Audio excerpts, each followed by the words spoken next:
মনে রাখবেন, মনে রাখবেন। আপনি এই মাদ্রাসার ছাত্রের কত দাম জানেন? আপনার একটা ছেলেকে যদি হাফেজ বানান, সে যদি হকের উপর সারা জীবন বাঁচে, হারামকে যদি পরিত্যাগ করে বাঁচে, কিয়ামতের ময়দানে 10 জন মানুষকে সুপারিশ করে আল্লাহ জান্নাতে দেবে। আছে কি কোন ইঞ্জিনিয়ারের পক্ষে এমন হাদিস? কোন এমবিবিএস ডাক্তারের পক্ষে হাদিস আছে? কোন প্রফেসরের পক্ষে? কারো পক্ষে নাই, বরং আছে যারা হাফেজ। কি বাবা ভাই,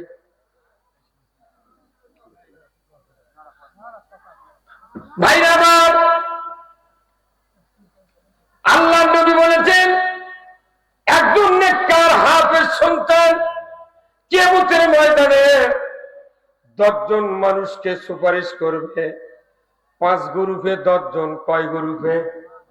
প্রথম হবে মাতা পিতা, দ্বিতীয় গ্রুপে দাদা দাদি, তৃতীয় গ্রুপে নানা নানি, চতুর্থ গ্রুপে শ্বশুর শাশুড়ি, আর পঞ্চম গ্রুপে মাদ্রাসার কমিটির লোক 1 জন, আর শিক্ষক 1 জন।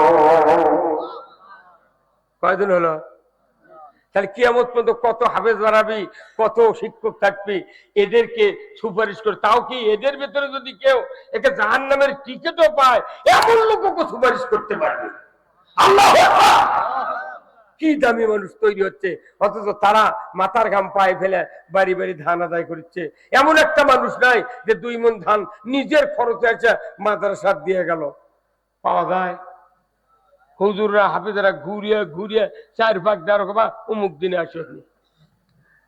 ছাত্ররা ভ্যান চালে, সাইকেল চালে, কি কষ্ট করে, দুঃখ লাগে যে বাংলাদেশে 87% ইমানদার, সেই দেশে হাফেজের মতো একজন ব্যক্তি সৃষ্টির যারা সেরা, তাদেরকে দিয়ে আমরা ভিক্ষাবৃত্তি করাচ্ছি। আজকে বাংলাদেশে এই কাজগুলা বন্ধ হোক, এটা কি চান? কি হবে সরকার যদি এই 13 জন হুজুরক যদি 13 হাতে 6.5 লাখ টাকা বেতন দেয়, দেশ কি পুড়ে যাবে? হাজার হাজার কোটি কোটি টাকা বালচের ফলের মধ্যে পাওয়া গেল, ফ্রিজের মধ্যে পাওয়া গেল, সেগুলোর ক্ষতি হয় না? এই মৌলবি করে বেতন দিলে ওর মাথা ঘুরে।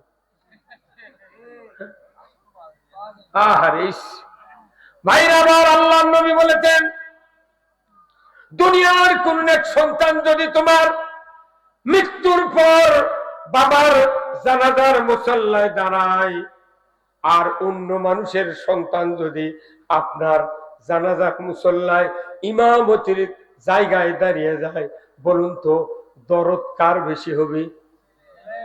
হ্যাঁ, কয়জন মানুষের বেটা জানাজা করে পারে দেখেন তো? কোন মন্ত্রী, এমপি, সিএম একে তো থুতি নেই।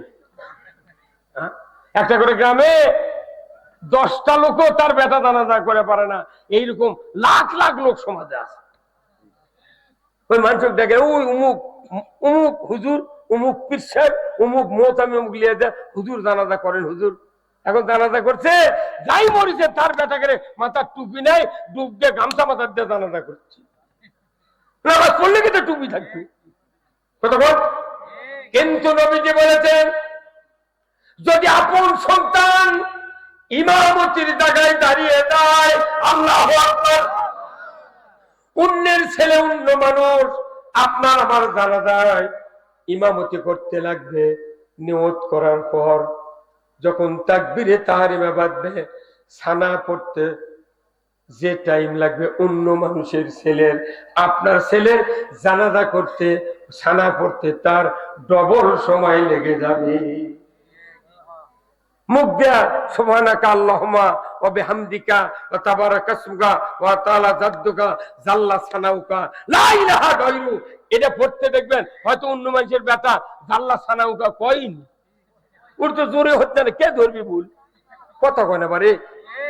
কিন্তু নিজের ছেলে ভুল করবে না, মুখে তেলাওয়াত করবে, অন্তরে কামনা করবে আল্লাহ এই তো আমার বেটা, আমার আব্বা আমাকে 50 বছর মাথার ঘাম পায়ে ফেলে 24 বছর পড়ায়া হাফেজ বানাইছে, আলিম বানাইছে, এমন পিতা আমার কোনো ঘাটতি রাখেন নাই। আজকে শেষ সময় বিদায় দেব, আর জীবনে বাবার চেহারা দেখা যাবে না। এই যে মায়া মমতা, নিজের বাবা সামনে শোয়ানো, ছানা পড়তে কলিজা থরথর করে কাঁপবে। দ্বিতীয় তাকবীরে হবে আমার নবীজি বলেছেন তৃতীয় তাকবীর যখন হবে দরুদ ইব্রাহিম পড়া হবে। আল্লাহু আকবার। দরুদ ইব্রাহিমের ভেতরে কয়জন নবীর নাম? দুইজন। একজন নবী মায়ের পেটে থাকতে বাবা হারিয়েছেন, সেই নবীকে আমাদের নবী।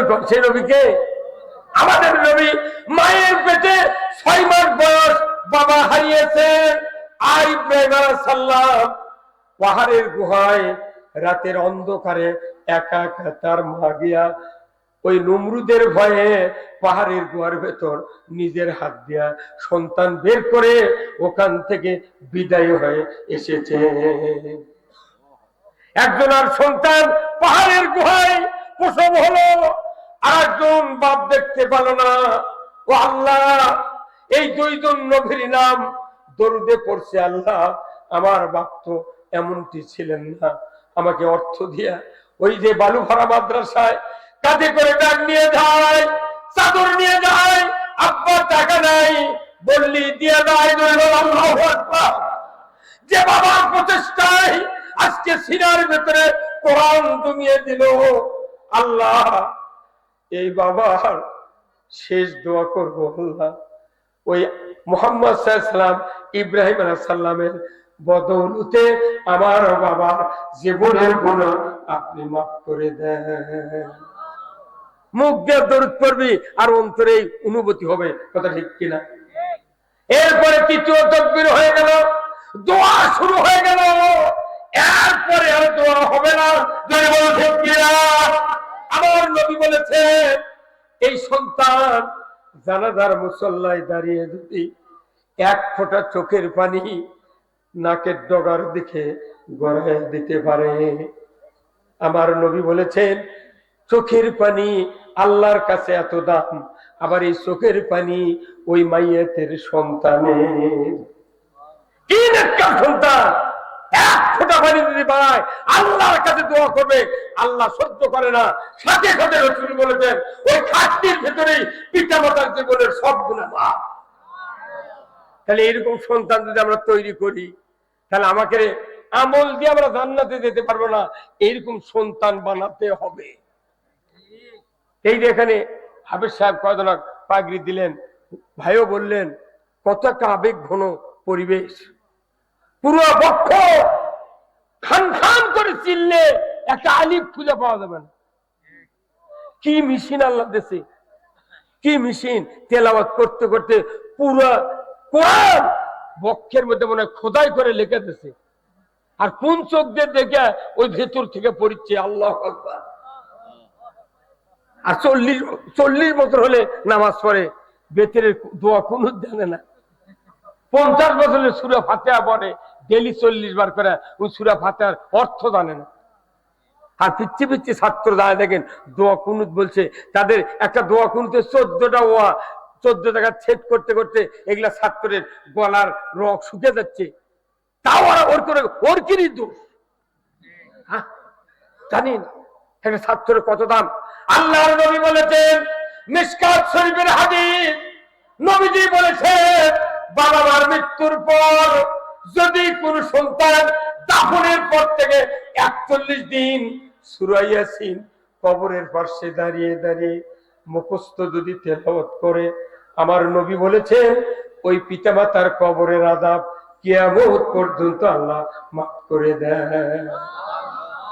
আছে কয়জন বাপ মরে 3-4 দিনের ফজরের সময় জুম্মাত যায়, ওই কবরত যায়, তারপরে ভুলে যায়, বড় মোবাইল গানের ভলিউম দিয়ে বাপের কবর দেওয়া যায়। বাপ পেবা এই জন্য তো ঘেউ করে থিয়াচ্ছিল কেনা, তুই এগুলো করবি? তুই জানো নি মোট জমি মোট ওই বালু ভরা মাদ্রাসা দিয়ে এত দাম, অথচ বাংলাদেশে কোরআন না থাকার কারণে এই লোকগুলির দাম নাই। জানেন কত ছাত্র আছে বাংলাদেশে, অথচ তাদের সব হয় মাদ্রাসার ছাত্র। তাদেরকে যদি আপনার বাড়িতে যাওয়ার জন্য জাগির রাখেন, আল্লাহ রাসূল বলছেন যে কয়বার লজিং মাস্টার বাড়িতে যাবি রাস্তা দিয়ে, সেই কয়বারই ফেরেশতা পর্যন্ত আপনার বাড়িতে যাবি, পাকা পারে দিবি, পাও দিবি, ইকে করে নিয়ে চলে যাবি। আল্লাহু আকবার।